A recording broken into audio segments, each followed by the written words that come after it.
So we travel into Black Africa to learn the story of the Nile Valley, a story generally told from Egypt.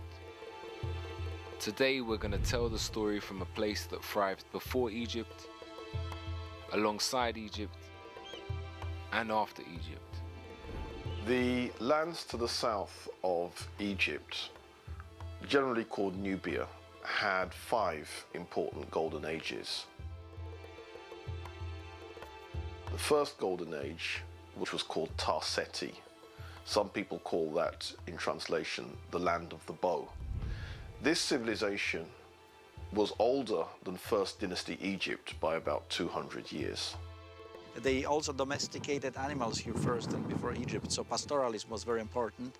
Depending on how far back, if you say 9,000 years ago, then you can say yes, it was probably more developed than Egypt. But starting from the 4th millennium BC, the center really is in Egypt and develops from there. Sudan was often ahead of Egypt in terms of developing technology because it had perhaps a smaller population. In Egypt, there's not much need for human economy. You don't need to save on human labor because every time the Nile flooded in midsummer, you had a huge reservoir of human labor as long as you were feeding them a living wage. The ancient Egyptians themselves said that they came from the south of Kemet, ancient Egypt, which is further up, higher up the Nile Valley, closer to the source. And they identified the mountains of the moon, which are in modern-day Uganda, as their place of origin.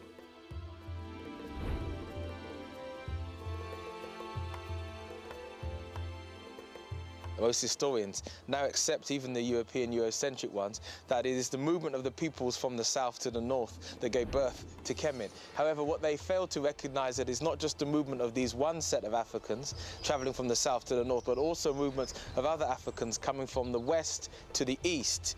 They met and collected together in what is now Kemet. That's why that civilization was so powerful, because it was a multicultural expression of the African experience.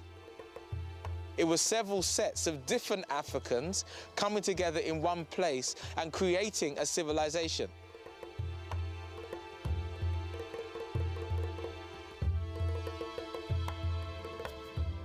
We travel through Sudan, the largest country in Africa, to learn about a world that was already old before our world had even begun. The ancient land once known as Tarseti, Kerma, and Kush, home to the Nubians. This is a place where early Europeans came to study and learn from Africans, and to study from the oldest people in the world, Africans.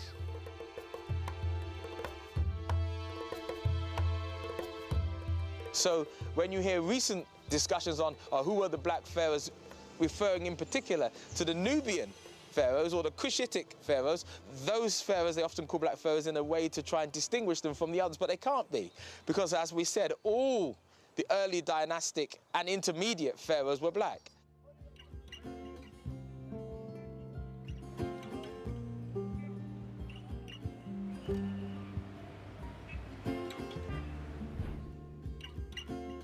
This is home to the world's oldest recorded religion, a place whose kingship and political system continued to bring harmony and prosperity to its people for over 3,000 years.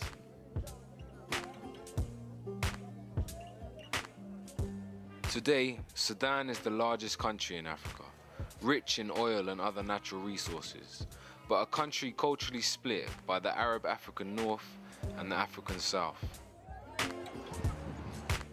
In recent times, this country has been greatly affected by civil wars and droughts. This is a place where the great Blue and White Nile meet to form the famous River Nile that runs through Egypt. This is an amazing land that predates Egypt, but for many is just another part of our world's hidden history. The question is, what happened? What was this ancient civilization about, and what left it in ruin? Why do we only know the story of the Nile Valley from Egypt?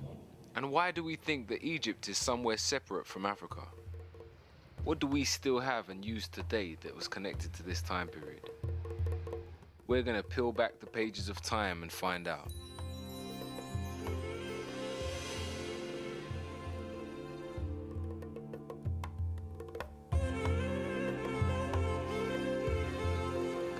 I'm standing here on ancient holy ground, in an area that was once part of the Napatan Kingdom.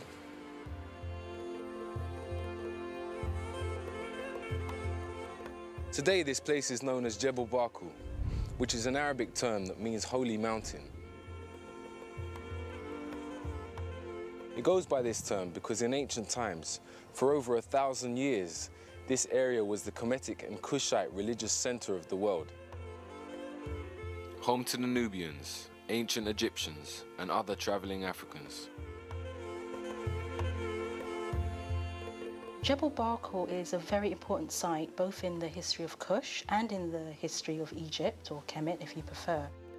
The mountain had a particular shape, and both the Egyptians and the Kushites regarded this mountain as the Holy Mountain. That's what the Egyptians called it, the Holy Mountain. So at Jebel Barkal you have this great ritual religious complex which is set up in a monumental form that we see first when the ruler of Kemet conquers it, when Tutmosis III is building his great temple there, and then it continues, and it's in that area that Napata is.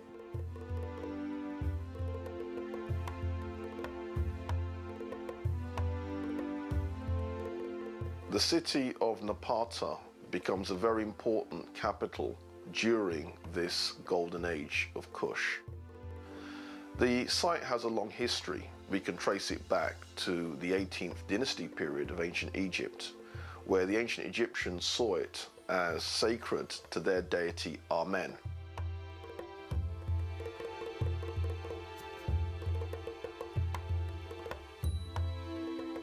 It's a really remarkable point in the landscape, and again, you have to be in the landscape, or you have to have the photograph of the landscape to understand how different it is and why it attracts attention.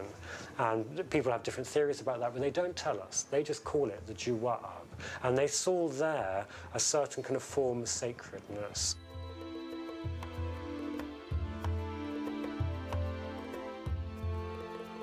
So the influence of the Sudanese Nubians in Egypt is quite clear, but on the other hand, the influence of the Egyptians themselves in traditions, in religion, is still people having different minds of is it originated from there, or is it being acquired or adopted as gods by the Nubians? So here at Jebel Barkal, in between Upper Kemet and Lower Nubia, we find much shared culture. And there's much debate around whether it started deep in Africa, at the heart of the Nile, and spread upwards, or if it started in the north of Africa, at the bottom of the Nile, and spread down into Africa. We must have in mind that these political borders were not there. But the boundaries were constantly shifting in any case, and there'd always been a lot of trade between these two separate states, if you like. When you talk about Lower and Upper Nubia, you're talking about a span of land where people have got blood relations, and they have got some sort of culturation and acculturation always happening there. There'd always been a very strong relationship, and to me, the more I look at the cultures from these two separate states, the more similar they actually become. And I think we need to try and move away from some of the images that we see that show Nubia in particular as a very different country. We know for a fact that, as I've said, there was a lot of trade between the two, and that also many of the people would move across the borders effectively over time. So there's always a very strong, close relationship, and at certain times, you know, they were the same thing. They were just one. It's like the relationship between America and England. England is the mother and father of America. The population of America are predominantly English American. The presidents of America are English American. Even though America is an expression of the European consciousness, the vast majority of people are European, the predominant power is the heritage that England has given it. The Americans acknowledge this. They trace their lineage, if they can, back to England and come back to here. The relationship is a special relationship of power. Though America has power on this earth, England is its mother and father and recognized as such. That is precisely the way that one should look at the relationship between Kemet and Nubia.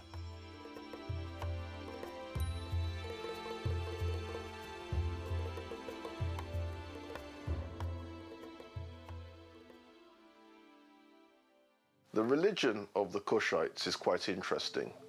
one of the important deities was Amen. Now, Amen is the pronunciation that the Hebrews give it, and some scholars agree to use that pronunciation. Amun is the pronunciation given to it by one of the old European scholars, Plutarch. In the language of Kemet, the word for hidden is Imen, or Amun is the way that we put it in English. And Amun is the name of a goddess creator who is everywhere and hidden, combined with Ra'ah, who's the energy of the sun. That's the metaphor for the creator, so Amun Ra'ah. But Amun is the hidden part, very much like the Christian, Jewish, Muslim concept of God as everywhere and invisible. The sun, the symbol of the creator, was reborn every morning. It reached its highest position in the day at noon, where it was known as Re. Re represented the creator, God, the sustainer of life on high at its highest point. When the sun set in the west, it was known as Amen. Amen is a Kemetic word which means hidden or concealed.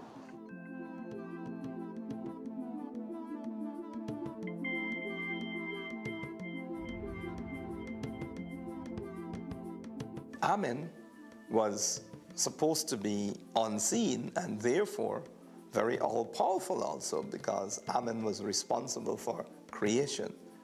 Amen was responsible for everything, knew everything, understood everything, could foretell everything, and so on, the great omnipotent and omnipresent divinity. At this religious center, one of the main temples that is still here to be seen today was a temple that was dedicated to Amun. The ram was a sign that was always associated to the worship of Amun. It has been claimed that during the time of these temples, it was the astrological age of the ram, what we know as Aries, and that's why the ram was represented. They all worshipped God Amun, who was the same god as in Egypt, the state god of the pharaohs, whose main temple was in fact in Napata.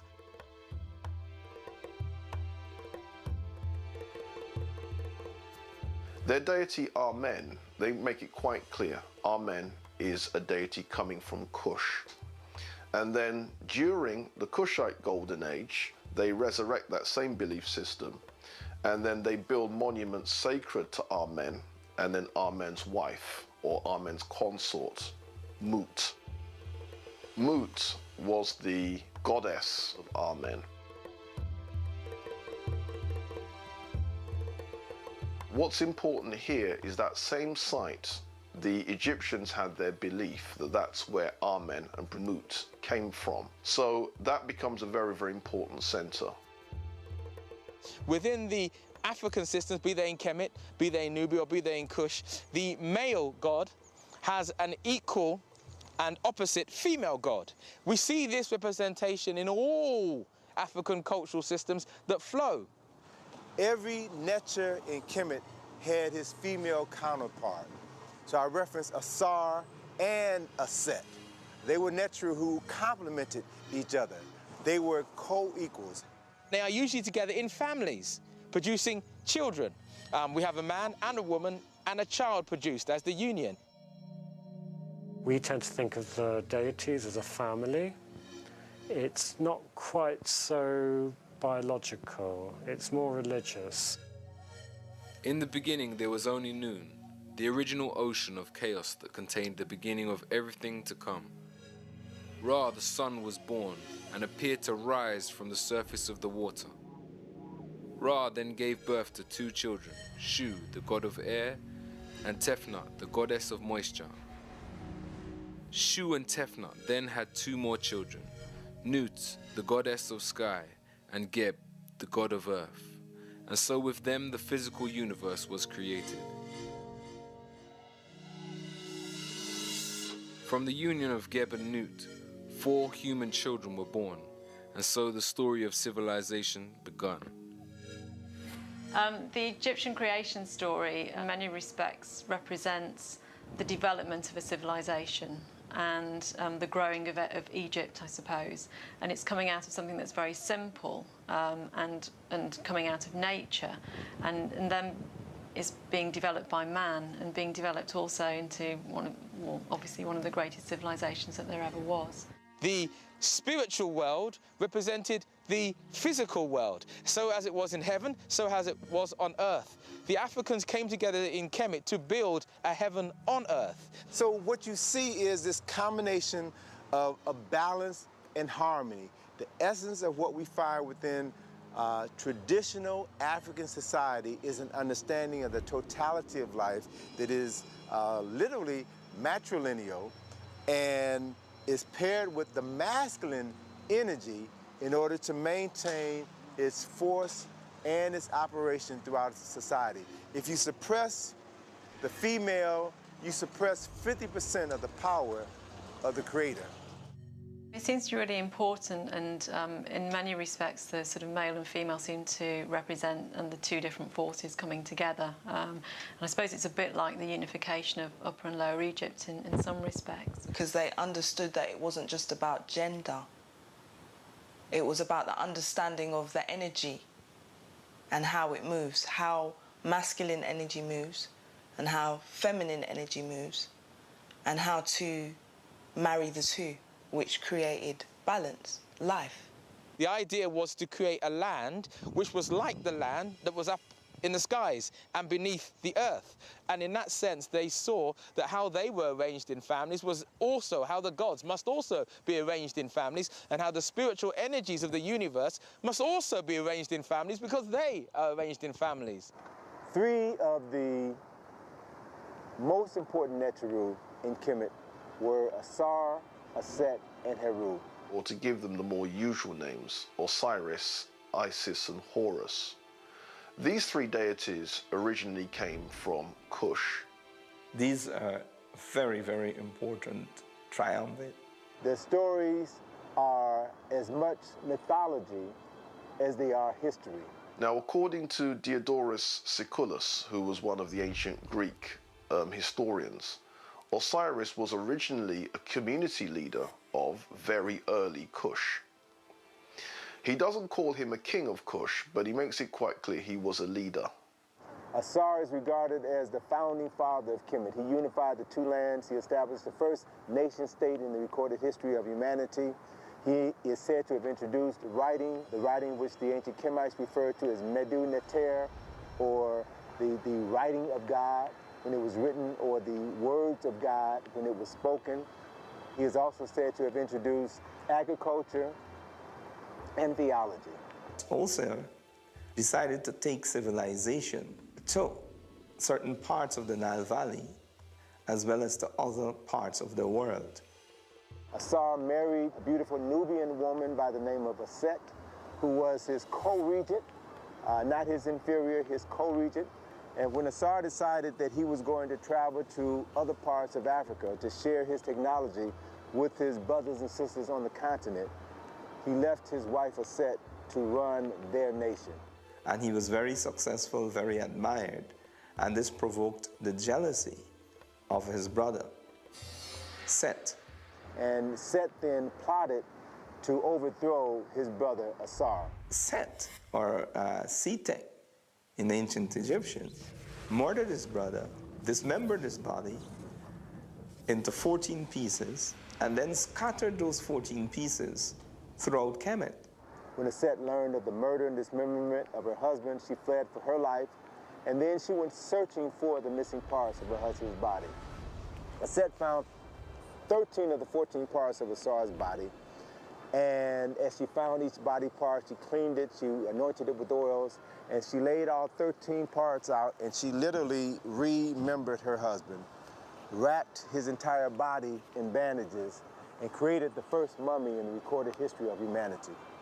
As Aset was preparing to bury her husband, she grieved because she was about to bury the man that she loved. She grieved because she was still a virgin. They had never consummated their marriage, and thus she would never bear children by the man that she loved.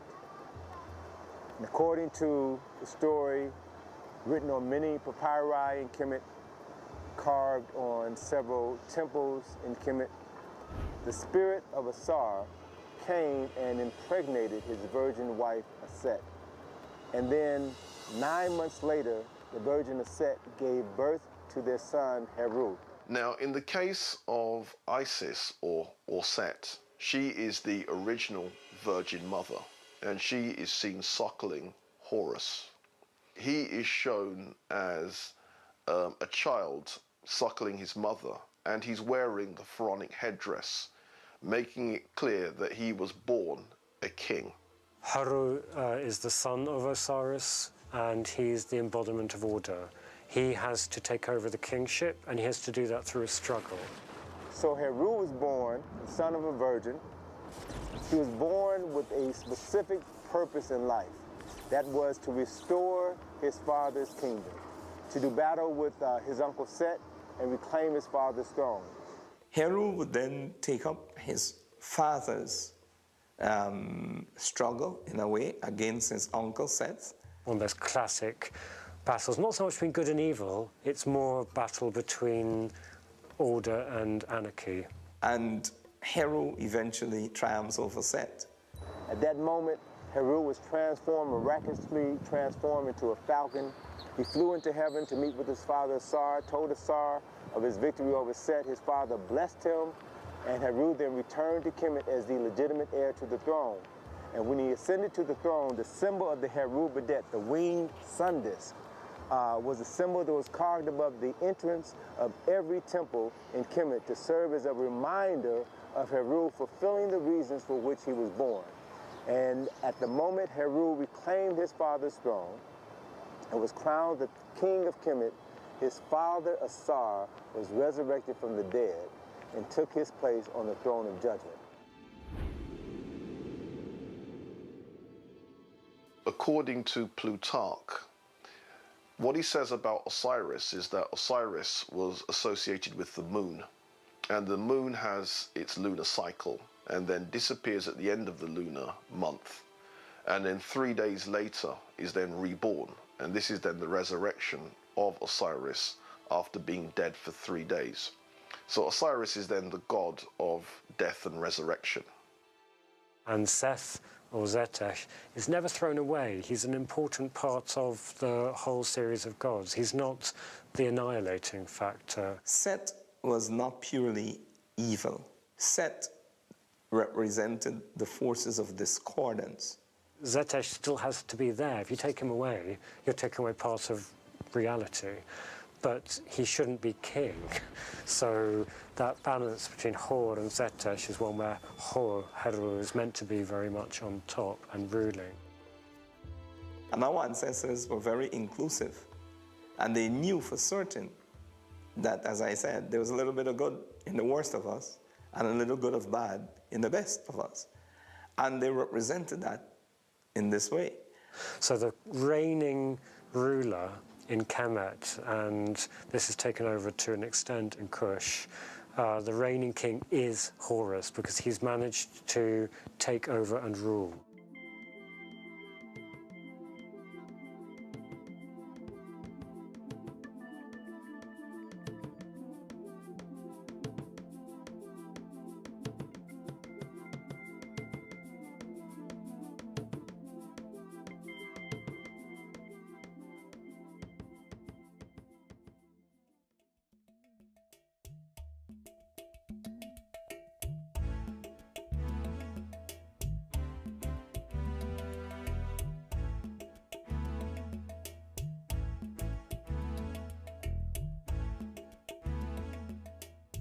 I'm here at Naga, at one of the Kushites' most well-preserved sites here today in Sudan.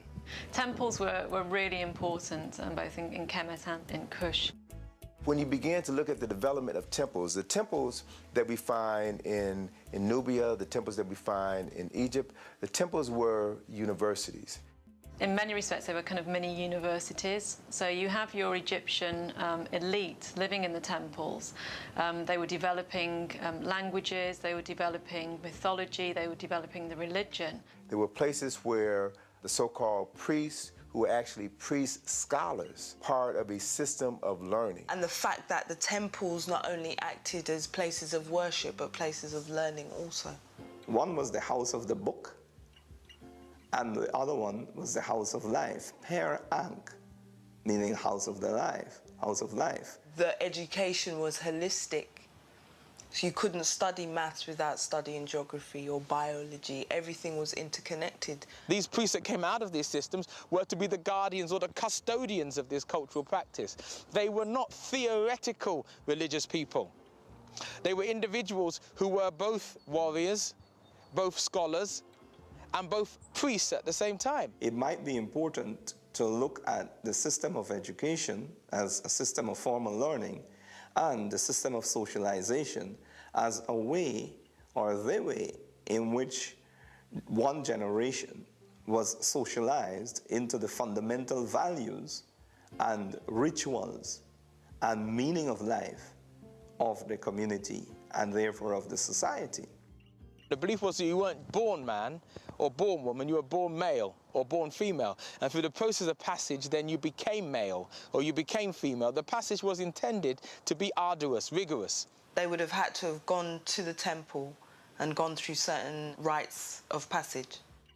The socialization has to do with becoming an adult, with knowing your roles as an adult. And the training was both physical, both mental, and both spiritual.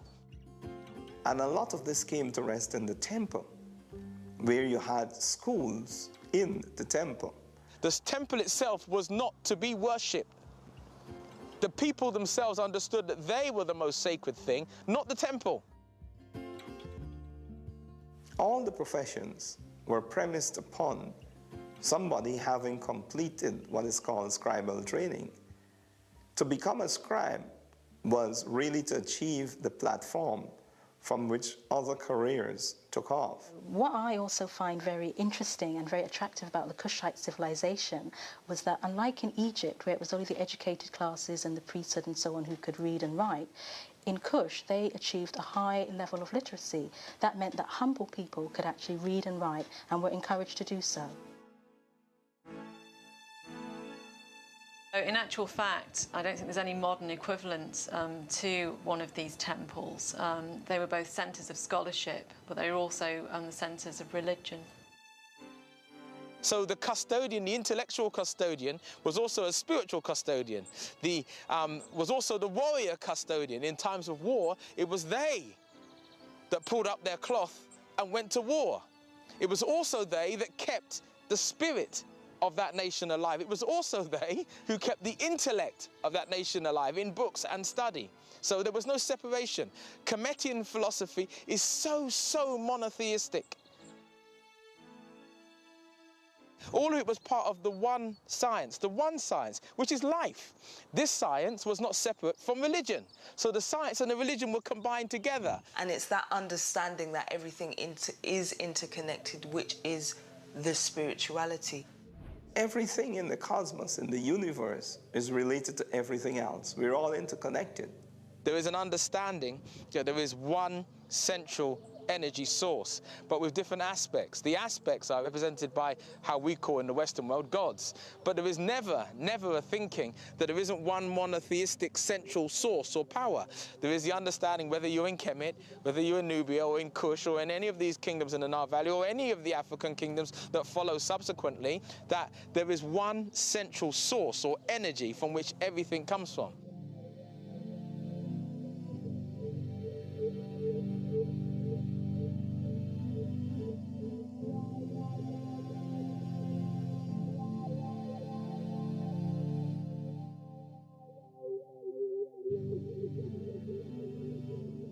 Clearly they share the same religious beliefs as with the Egyptians, with some additions, so to speak. Some local gods were worshipped, like god Apedemak, a lion god. And you have to remember that lions were common here up until the early 19th century.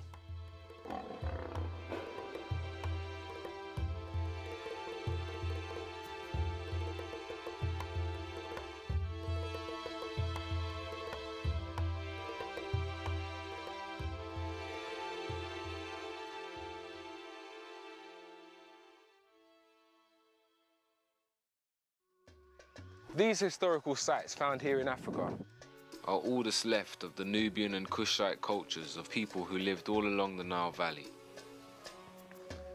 These ruins are evidence of some of the world's earliest highly developed civilized cultures. These people had an understanding of astrology, medicine, philosophy. They had mapped out the world. They had circumnavigated and understood the planet that they lived on. We find that the people of the Nile Valley were responsible for developing the first calendar of 365.25 days. Now, because of the tropical or semi-tropical condition in the Nile Valley, there were clear nights and people could see the stars and the other heavenly bodies. And it is very clear that humanity began to notice patterns. Think about this. How long would it take, for example, for us to understand the movement of the moon? The moon travels around the Earth every 27.322 days. Because of this, the ancients based their month around a 30-day cycle. How long will it take for us to work out that the Earth goes around the sun once in every 365.25 days? The calendar was utilized as late as 4,230 BCE. Now, in order to come to that definitive understanding of how long it takes the Earth to rotate on its orbit around the sun, you have to be able to make celestial observations for at least 1,000 years to identify the patterns, to then correct the patterns, to come up with the most accurate calendar that has ever been used by human beings. The ancients of the Nile Valley based their year and months around the natural cycles of the universe. Each of their months was connected to an astrological sign, like our zodiac, and so their yearly calendar became a map of the Earth's human, earthly, and heavenly cycles.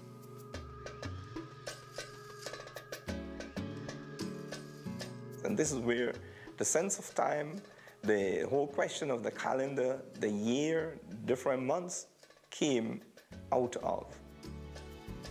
And so you had groups of people who had time on their hand to observe their environment and then to produce great works that recorded their observations. So you had astronomers. In terms of astrology, that was always, again, very important to the ancient Egyptians, and when people were born, they would actually have their charts drawn up. We see water irrigation, we see aqueducts, we see underground heating, swimming pools, we see heated swimming pools.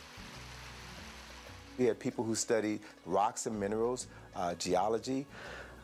These very brightly polished ones, that's again a classic Sudanese.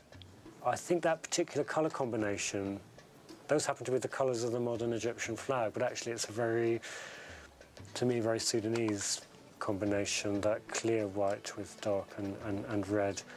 Earlier in the history of Kemet, you get a lot of carnelian, the red stone, coming out of Nubia. Precision drilling, iron smelting, precision iron smelting. You had people who studied plant cycles, agriculture. We see papyrus paper, we see glass making, we see stained glass, we see use of gunpowder, not in weaponry, but in religious services and religious rites. You had people who studied building, how to build structures, what materials are best used to build structures.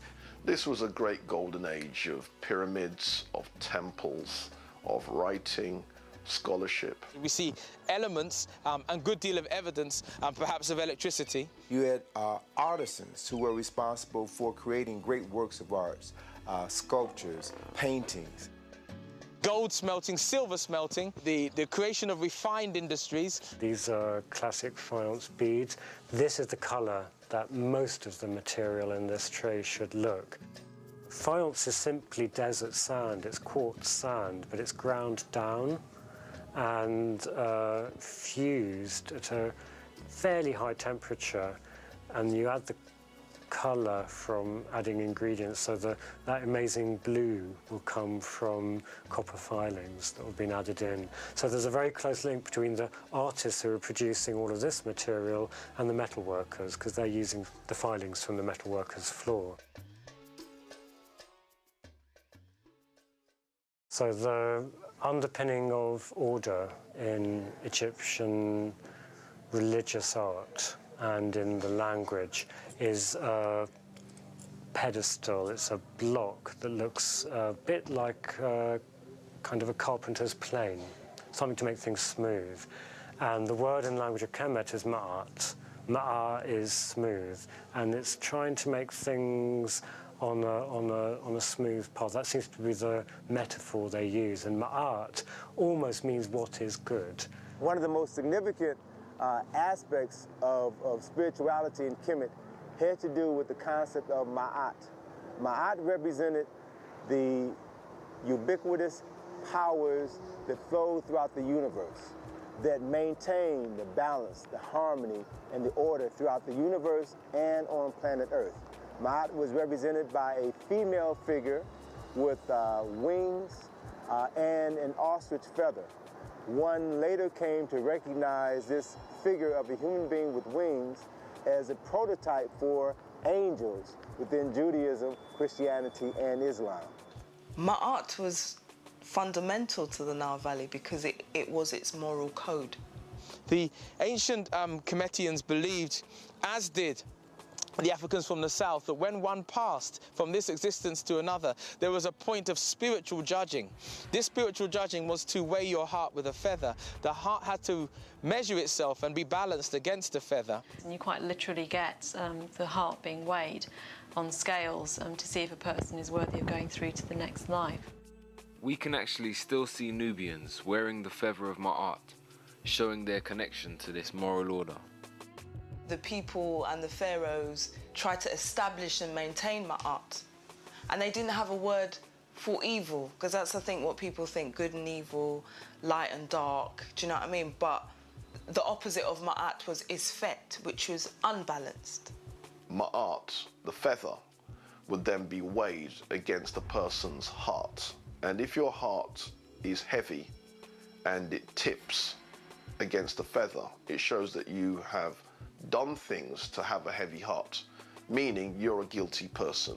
The idea of the feather was a representation of the female aspect and also of air, but also of the lightness of being, the idea that your heart was not heavy. We still say it now. My heart is not heavy. My heart was light. I had a light heart, a clean soul. They declare their innocence by reciting the 42 admonitions of Ma'at, some of which would sound very familiar to Jews and Christians. Those 42 admonitions were: I have not stolen. I have not committed adultery. I have not polluted myself. I have not polluted the land. I have not spoken ill of my neighbor. I have not spoken ill against God. I have not defrauded offerings. As a person's heart was weighed on the scale of Ma'at, as they recited these 42 declarations, if they were true to these declarations, then their heart would be as light as a feather. This is where the concept comes from.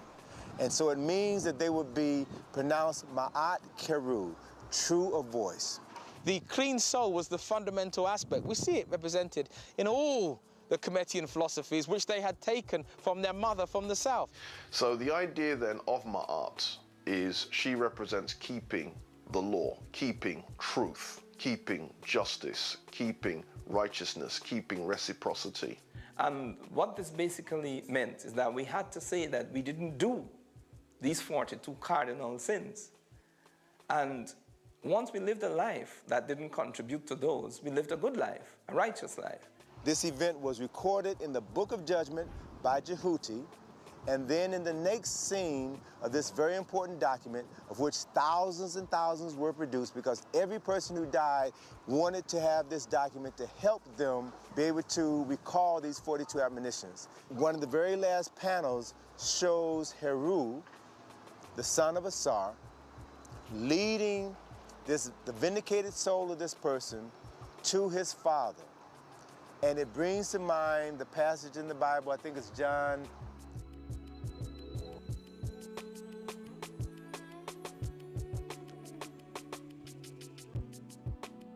So Heru was the way, Heru was the truth, Heru was the light through which the soul of man was brought before the Lord of judgment and then proceeded to go into heaven or hell to experience the next life.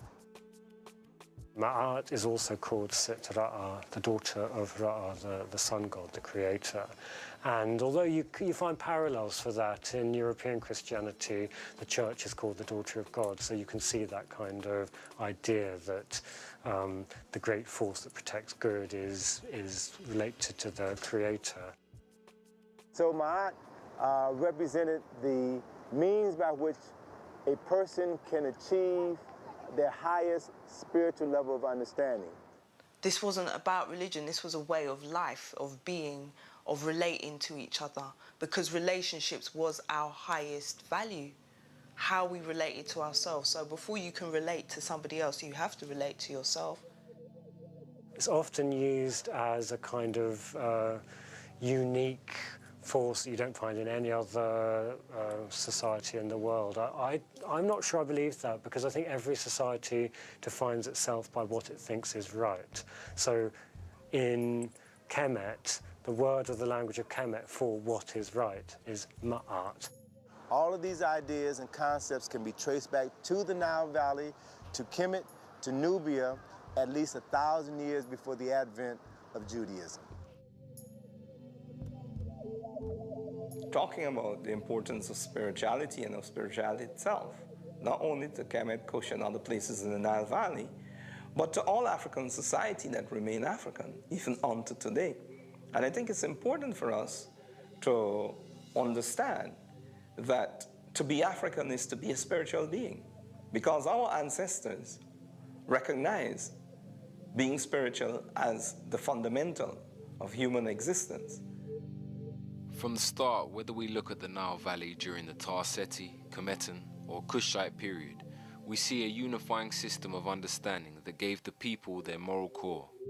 An understanding that may have changed slightly from generation to generation, but a knowledge of a divine force greater than themselves continued to be at the center of their civilization.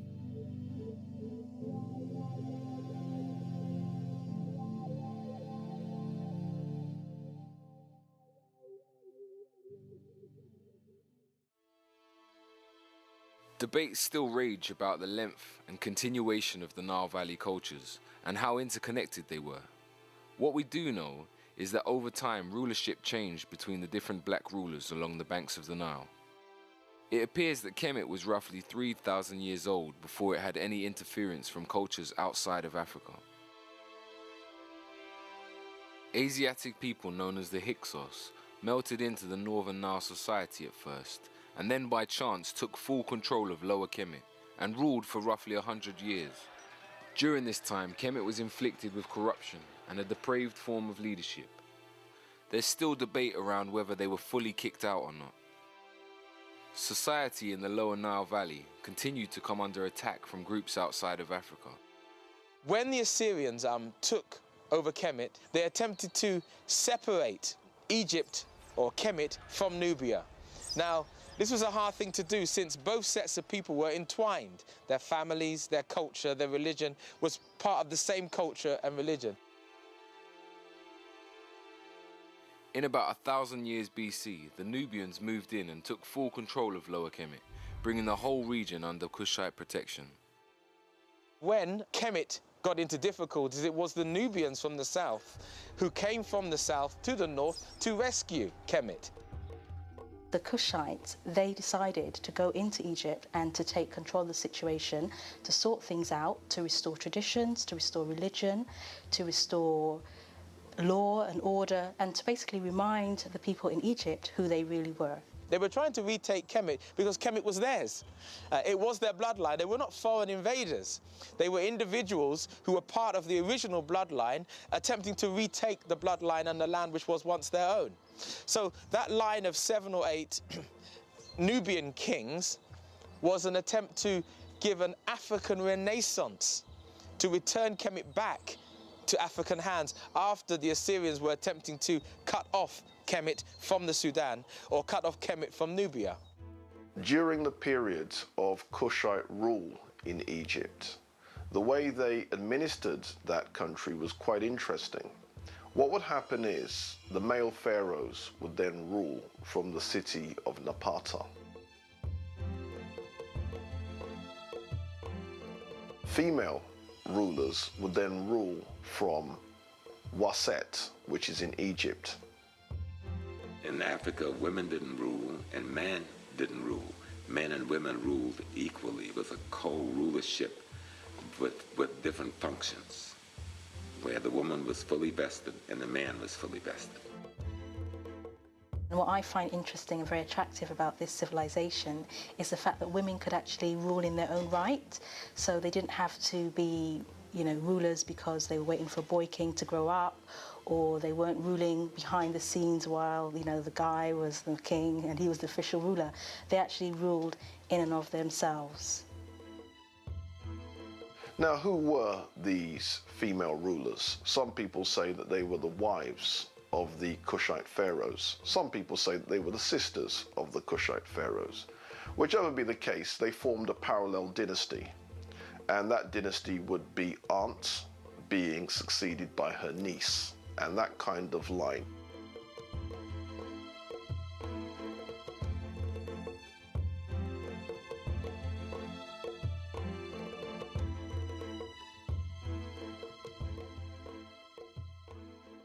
Iron, the center of that industry, was of course Meroe. Meroe is already a city, a royal city, when the capital is further north at Napata. The royal city of Meroe is very important to our understanding of the achievements of the Kushites because it was actually a planned city. It was planned, it had a water sanctuary, which are known as the baths, it had temples, and it also had spacious homes on the scale of aristocrats. Today at this ancient site of Meroe, we can see the most amazing arrangement of pyramids. Here, like in other parts of the Nile Valley, it's still debated whether the pyramids were used just for burials or if they were astrological markers and places for holy rituals.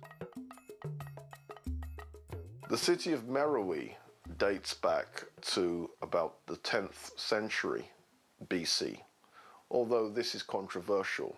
If one looks at some of the older writers writing in the 19th century, they argue that Meroe is so old that it even predates ancient Egypt. But let's get with the conservative dates, 10th century BC.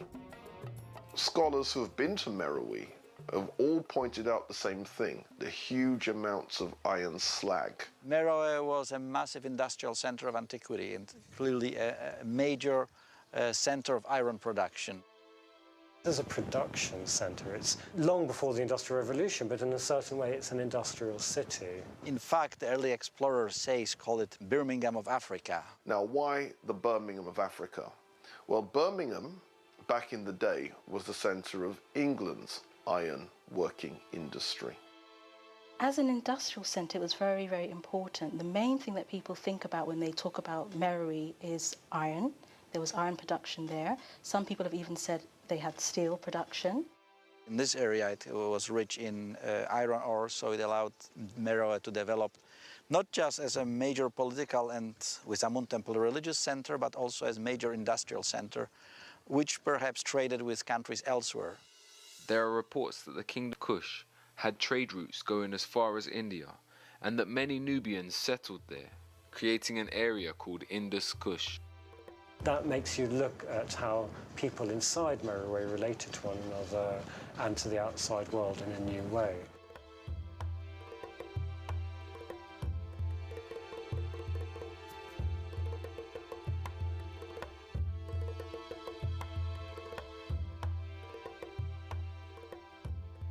Meroe has a whole series of pyramids in a very good state of preservation. There are at least 84 pyramids, and it's quite possible that many more have since been found. I'm standing here in the pyramid complex of Meroe. Here in Sudan, there are over 200 pyramids that have been found here to date. This is almost twice as many as its neighbor in Egypt.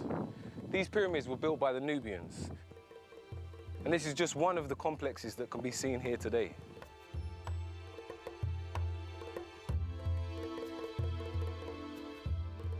Gold and iron were two most important trading products in Kush.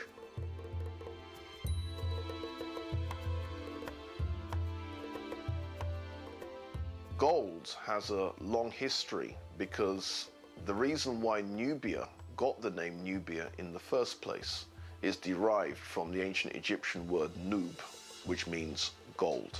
And what the ancient Egyptians are saying is that this is the land of gold. This is where we get gold from. There was a reputation that the Egyptians had that gold was as plentiful as dust. Wasn't true, but this was a reputation that it developed. But where did the Egyptians get their gold from in the first place? They got them from the Kushite gold mines. They traded with each other. Herodotus mentions that gold was used to enchain prisoners. Now, he may well be exaggerating, but since there are images of even mundane things like golden tweezers, the fact that gold would then be used to make tweezers, that shows that it's not a far stretch of the imagination for Herodotus to say that gold would then be used to enchain prisoners. Many of the things that we think of as advanced culture or advanced technology has its root within Kemet. We know that pottery was first used in Sudan rather than in Egypt. The Kushites throughout their whole history were always very good at making pottery. They were very artistic, and their pottery is some of the best in the ancient world. That was also manufactured at Meroe. This is the great glory of Meroe, the pottery. Much of this has been conserved and restored.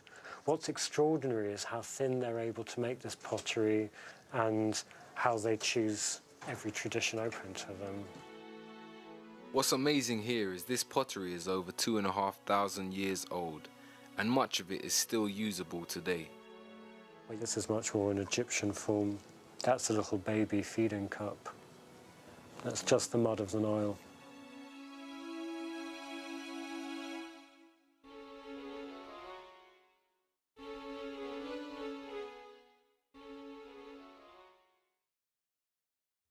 Now, the last ruler, Shepenupet II, was on the throne when the Assyrians conquered Egypt.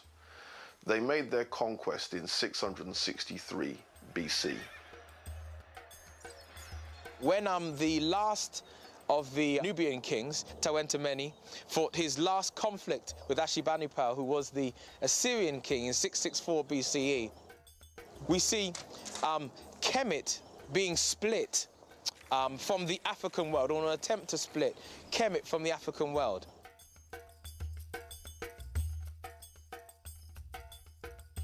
As the subsequent more barbarous invaders took control of Egypt, the kings of Kush were afraid that their central kingdom would be attacked, would be destroyed. So they moved their capital from Napata to Meroe, which is why Meroe grows when Napata declines. The kings moved their burial ground, their pyramids, to Meroe, and perhaps they moved the capital city even earlier, around 500–600 BC. So this dividing line that was set up by the Kushite kings was a matter of defense, a matter of safety. After this, there are no more black rulers of Egypt. The rulers are now Assyrians or Assyrian puppets. And essentially the northern part of Kemet became part of the culture and history and civilization of Assyria. Assyria became the focal point, the married line, the feminine line, the female line of Kemet was deliberately usurped by the Assyrian kings. And therefore Shepenupet II was the last independent black ruler of Egypt. As the Assyrian kings took control of Kemet, then we have a resurgence in consciousness in Nubia. The Kushite people, the Nubian people in the south, resurged because after 664, perhaps by 590 BCE, there were no further attempts by the Nubians, by the Kushites, to retake Kemet. That's why Meroe had a second renaissance. It had a renaissance before, but that's why it had a second renaissance, because the Kushite kings, the Nubian kings, were no longer trying to take back Kemet. That's why the Meroitic script was resurged. Now, during the time of Kushite pharaoh Natarsen, the Kushites invent this script, which scholars call Meroitic. And interestingly, they also borrowed from Egyptians the signs for writing their language. But let's be quite clear. Egyptian hieroglyphics themselves date back to the Tarseti period, which is the first golden age of Nubia. So if we wanted to trace the origin of Egyptian hieroglyphics, we have to go back to very early Nubia. Basically, for the longest time in Kushite history that we find evidence of writing, they were using the same hieroglyphs as the Egyptians were using. Both cultures used the same. But later on, when the kingdom became more centered in Meroe, they devised their own script. But they borrow 23 hieroglyphic signs and a number of other demotic signs to write in their own language, which is the second oldest written language in Africa, Meroitic language. They actually devised two scripts. One is known as the cursive script, and the other one is known now as the Meroitic hieroglyphs. The script had 23 letters, of which 19 were consonants and 4 were vowels. There was also a word divider, so scholars know when the words began, when the words ended. And it's only partly deciphered, so there's lots of mysteries in the work. And there are 900 books and inscriptions written in this old script. In terms of understanding the language, it hasn't been translated yet, and so that really hampers our understanding of the culture and the religion, and basically how the people saw themselves and what they'd like to say about themselves.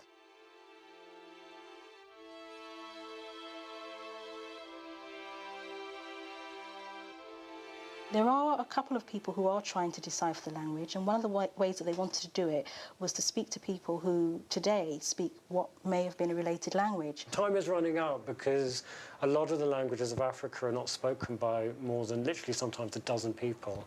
And as the elders die and people don't capture these languages, we won't have that link.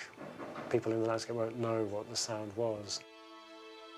It appears that the Nubian Kushites created this new language to protect the last of their secrets from the invading foreigners. In doing so, they created a greater divide between them and their lost gem of the Nile Valley, Egypt. Then Egypt is conquered by the Persians in 525 BC. The Persian kings, like Cambyses, a ruthless and genocidal ruler who took over Persian rulership and then took over rulership in Kemet. This Cambyses attempted to invade Nubia and failed. His army died in the Nubian desert. That which was left was destroyed by the Nubian bows. If you don't know, then you should know that the Nubians were famous for having the longbow. Even before the 14th century Englishman said he created a longbow, I don't know how he came out with creating the English longbow. The longbow was the famous weapon of choice for the Nubian, the Kushite warriors. Then it's conquered by the Greeks in 332 BC.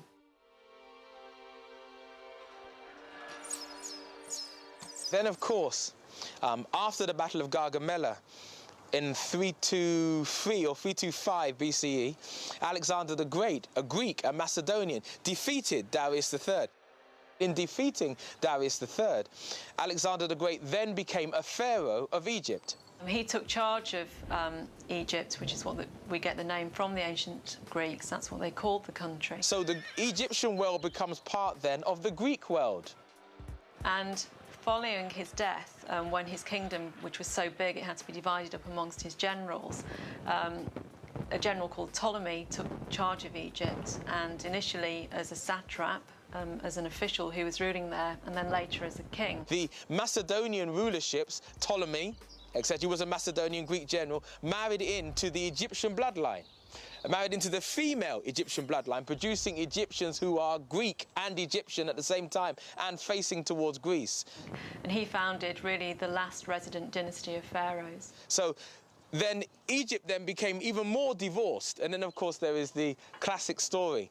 Whether or not there is historical accuracy to it is another matter, although we do have references to it, of Alexander's attempt to invade Nubia and the Candace Amerinus with elephants and warriors preventing him from invading Nubia. We have that recorded under several Greek scholars. The Macedonian rulers of Egypt did not conquer Nubia. Nubia remained essentially intact. The Greeks had had a lot of contact with Kemet, and they saw Kemet as a place where they would go to learn. So many of the famous Greek philosophers, mathematicians, scientists, playwrights, all went to Egypt to actually learn from the Egyptian priests. The Greek rulership did not affect the religious systems in the same way that Christianity and Islam did. The Romans started to interfere with Egypt about 100 BC. And that was because this Ptolemaic dynasty, the dynasty Cleopatra was the last ruler of that dynasty, had started to have a lot of dynastic feuds. So brothers and sisters had been sort of arguing and vying for the throne. One person would be exiled, somebody else would take control. And the Romans were starting to become increasingly powerful, and quite often the ruler who'd been exiled would actually run to the Romans and ask them to put them back on the throne. Then it's conquered by the Romans in 30 BC. For the Greeks and Romans, the Egyptians were Africans, and when you get depictions of Egyptians, they're always shown people with black skin, afro hair, sort of small noses, broad faces, full mouths. So they actually sort of have a caricature almost of what they see as an Egyptian. And the Greeks often confused Egypt with Ethiopia, so they'll quite often call the Egyptians Ethiopians.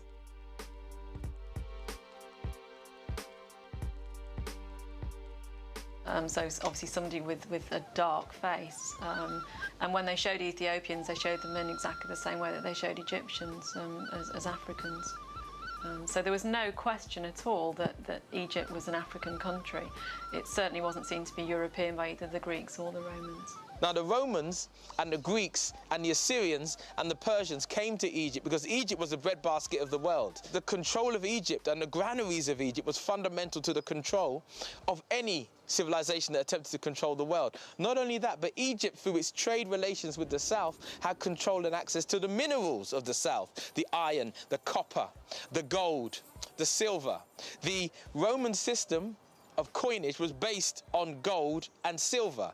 Therefore, they needed access to the mines of the South. So the control of Egypt was fundamental in getting the trade from the gold and silver from the South to the North. So therefore, the control of Egypt was fundamental. Egypt was the most wealthy nation in the world, and it remained so through Assyrian, Persian, Greek, or Roman rulership. Egypt still was the most wealthy, not just in terms of gold and silver, which was, you know, tenuous in terms of its commodity value, but in terms of grain, wheat. Rome as a civilization, like the Greek civilization, did not produce enough food to sustain itself. The Romans saw Egypt, and the reason they really wanted Egypt so much was that it was a grain source for their armies. When Kemet was invaded by the Greeks and the Romans, they effectively ruined the country. They used it not for itself, they used it for their own country. So, for example, when the Romans were ruling in Kemet, they took all the grain from there and sent it to Rome as dole for their people, because the Romans had a dole system where they would give people bread to keep them quiet. That was their dole. And all the grain that made that bread came from Kemet. So basically they ruined the country completely. But they also traded things like animals, obviously for their gladiatorial fights. A lot of the African animals were shipped over to Rome. Because the Romans saw Egypt as this sort of exotic and interesting, sort of another world almost. It wasn't just another country, it was a completely different world to the one that they were used to. So when you overexploit a country like that and you take all of its resources and you use it for another country, obviously there's going to be nothing left for that country. And over time, Egypt became poorer and poorer, and I feel that this ultimately led to the final downfall. So the relationship between Egypt and Rome was fundamental in Roman survival. Not in Egyptian survival, in Roman survival. I think Egypt was crucial to Rome's development, both from a political point of view, in that it gave it a very important, a very wealthy territory, but also because a lot of people in Rome became very interested in Egyptian religion and Egyptian cults. And also, they must have been learning from people in Egypt, as the Greeks had learned from people in Egypt. So I think that Egypt was actually very important for Rome, certainly Rome's early development. But all of this means, of course, that Egypt is getting more cut off from its neighbour from the south. It sees its relationship as being north. Its connections are northward, not southwards. It sees the south as a trade route, a source of supplies and minerals and grain. And we see further connections between the royalty, the royal families, the political people of Egypt, and we see with the south, because the south has cut itself off and it's been cut off. Now, the conquests of Egypt changed the population. And so Egypt was already moving into an Afro-Asian direction.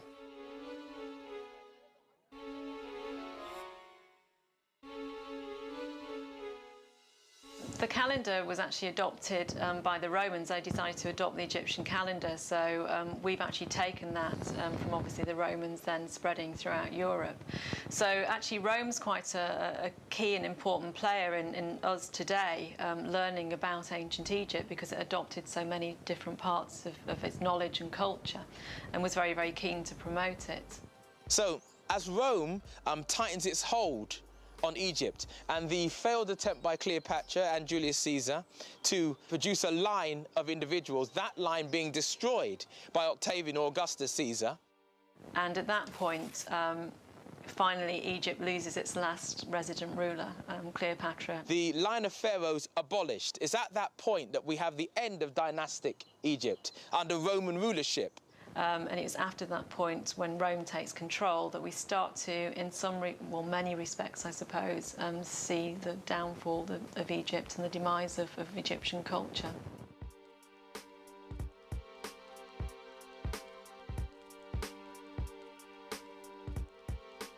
Meanwhile, in Kush, the pharaonic culture continues. One of the great things about the Sudanese Meroitic Kingdom, they're one of these kingdoms that keep the Romans out. It's one of the kingdoms that the Roman Empire tried to conquer and failed to conquer. I think also the further south that the Romans went, obviously, the further away they're going from the Mediterranean and from Europe, and so arguably the more difficult that would become for them.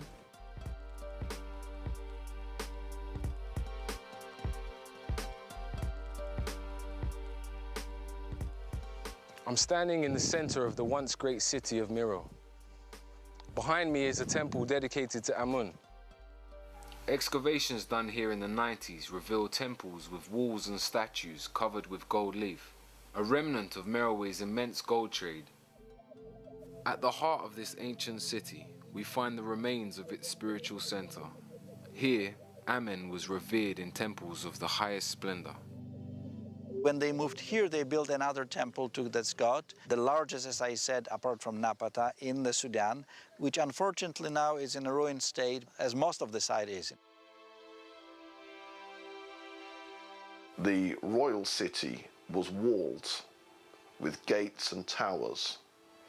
And one of the old sources makes it clear that the population of Meroe supported at least 200,000 soldiers and 4,000 artisans. And that would give us some kind of indication of what scale of city that we're talking about.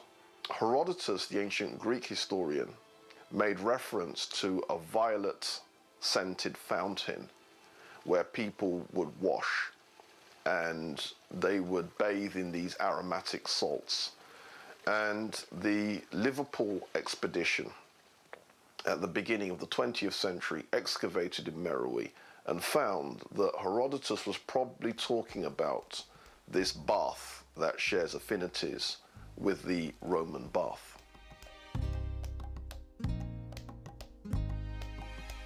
What's interesting about this capital is that only a tiny fraction of it has actually been excavated. Perhaps I am standing right now on the ruins on the temple, which is still to be discovered. In truth, at least 90% of it is still to be found. I hope to do it in the coming years. We did some preliminary sondages, and we found, again, domestic remains, but also a fragment of a temple from maybe 300 BC, so we hope to find it. So we can only infer from the little bit that we've seen so far, and the little bit that we've seen so far is very, very impressive. Hidden under the desert surface of this ancient temple are the tile remains of its ancient modern beauty. Much of this area is covered with these types of tiles.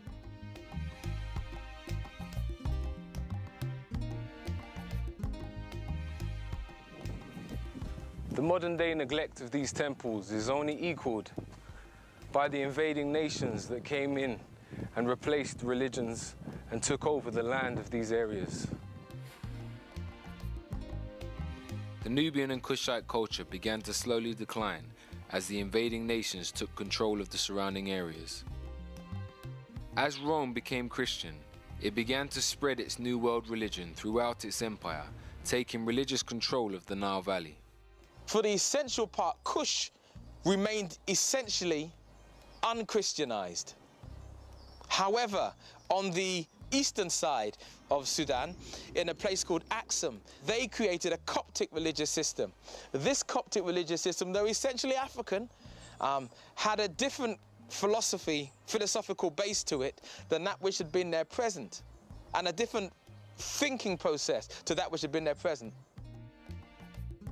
The last of the Kushite pyramids is around 300 and something AD. And so it would seem that the last burials of the Kushites coincides with the punishing of the Red and the Black Noba by Emperor Ezana of Aksum. This Aksumite kingdom was the kingdom that in 320 AD, CE, was the kingdom that eventually conquered Kush. The end of Kush brought the end of roughly 5,000 years of royal culture in the Nubian lands of the Nile Valley. So as we look back over this ancient world, we can say that the ancient Africans of the Nile Valley had a civilization that lasted longer than the society we are part of today. At its peak, it had reached a great level of spiritual, social, economic, and structural development. This was a civilization of religion, astrology, medicine, philosophy, architecture, art, engineering, mathematics, and much of what was passed down to us from the Greeks and Romans actually came from the legacy of the Africans of the Nile Valley.